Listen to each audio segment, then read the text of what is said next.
बिस्मिल्लाहिर्रहमानिर्रहीम।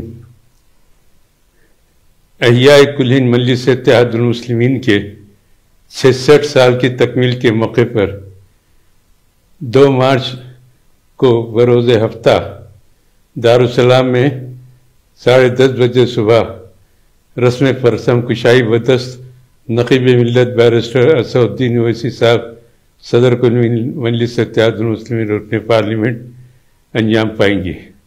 हर साल की तरह इस साल भी दारुस्सलाम में बाद परचम कुशाई हबीब मिल्लत जनाब अकबरुद्दीन ओवैसी साहब क़ायद मुक़र्रना मजलिस इत्तेहादुल मुस्लिमीन का खिताब होगा और आखिर में निगरान जलसा मोहतरम नक़ीब मिल्लत बैरिस्टर असदुद्दीन साहब सदर कुल मजलिस इत्तेहादुल मुस्लिमीन व रुकन पार्लियामेंट का खुसूसी खिताब होगा। आमियतुल मुस्लिमीन से कसीर तादाद में शिरकत की गुजारिश करता हूँ और जमात के तमाम कारपोरेटर सदूर मोतमदीन से ये दरख्वास्त की जाती है, जैसे कि परसों दारुस्सलाम की मीटिंग में बताया गया, दोबारा उनको याद दही की जाती है कि 2 मार्च को अपने अपने बस्तियों से काउंसलर हजरात सदूर मोतमदीन को साथ लेकर बाइक रैली के जरिए दारुस्सलाम को पहुँचे। 10:30 बजे तक दारुस्सलाम में सबका पहुँचना बेहद ज़रूरी है, क्योंकि ठीक 11 बजे रस्म परचम कुशाई अंजाम दी जाएगी। तमाम सदूर मोतमदीन काउंसलर अराकीन असम्बली अपने अपने हलकों के रैलियों के साथ दारुस्सलाम को पहुँचे। साथ ही साथ नक़ीब मिल्लत बैरिस्टर असदुद्दीन साहब सदर मजलिस रुकन पार्लियामेंट की हिदायत के मुताबिक इस मुल्क के जिन जिन हिस्सों में मजलिस इत्तेहादुल मुस्लिमीन कायम है, वहाँ के जमात के ज़िम्मेदारों से अपील की जाती है कि 2 मार्च को सुबह के औकात में परचम कुशाई अंजाम दे और उसके बाद मजलिस इत्तेहादुल मुस्लिमीन की तारीख़ अवाम के सामने रखे। मजलिस इत्तेहादुल मुस्लिमीन 2 मार्च 1958 को फिसल वनडे में फ़ख्र मिल्लत अब्दुल वाहिद ओवैसी साहब सदर मजलिस मोअज़्ज़िज़ एडवोकेट ने 2 मार्च को फिसल वनडे में एक बड़ा इज्तिमा जलसा रखकर वहाँ पर अपनी सदारत की तौसीक़ की अवाम के ज़रिए, और उसके चंद दिन के बाद उनको नज़रबंद किया गया। 11 महीने उनको नज़रबंद रखा गया।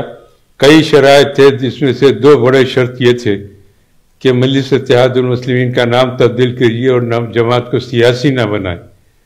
फ़ख्र मिल्लत ने साफ तौर पर इनकार किया। आखिरकार 11 महीने के बाद मजबूर होकर फ़ख्र मिल्लत अलैहिर्रहमा को रिहा करना पड़ा।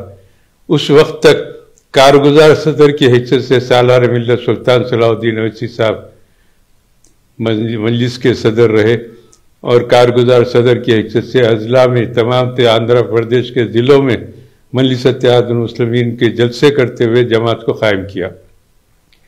फ़ख्र मिल्लत की रिहाई के बाद दारुस्सलाम जो हुकूमत की कस्टडी में था, उसके उसूल के लिए मुकदमा दायर किया गया। अदालत में तकरीबन 11 साल वो मुकदमा चला। बहुत सारे फरीकीन आए कि हम साहिद मिल्लत जो काम करते थे हम भी वही कर रहे, हमको मिलना चाहिए। बहरहाल आखिरकार फैसला मजलिस इत्तेहादुल मुस्लिमीन के हक़ में आया और वहाँ खंडेर की हालत में था और शहर हैदराबाद के फायर इंजन का हेडक्वार्टर दारुस्सलाम था, जबकि हुकूमत की कस्टडी में दारुस्सलाम था। फैसले के बाद हम कब्ज़ा लिए और आहिस्ता आहिस्ता वहाँ पर तालीमी मैदान में मुख्तलिफ तामीरी मैदानों में काम अंजाम दिया गया। इमारतें बने। सबसे पहले फ़ख्र मिल्लत ने नूर महल की इमारत में दारुस्सलाम प्राइमरी स्कूल का इफ्तिताह अंजाम दिया। उसके बाद तालीमी मैदान का सफ़र जारी हुआ। बहरहाल मुल्क के जिस हिस्से में भी मजलिस इत्तेहादुल मुस्लिमीन कायम है, वहाँ के ज़िम्मेदारों से गुजारिश की जाती है कि 2 मार्च को सुबह के वक्त पे परचम कुशाई की रस्म अंजाम दे, मजलिस की तारीख़ से लोगों को वाकिफ़ कराए। मजलिस एक तारीख़ साज खिदमात रखने वाली जमात है। हिंदुस्तान में मजलिस ने जो काम किया है और जो काम कर रहे हैं, कोई जमात इसका मुतबादिल नहीं है।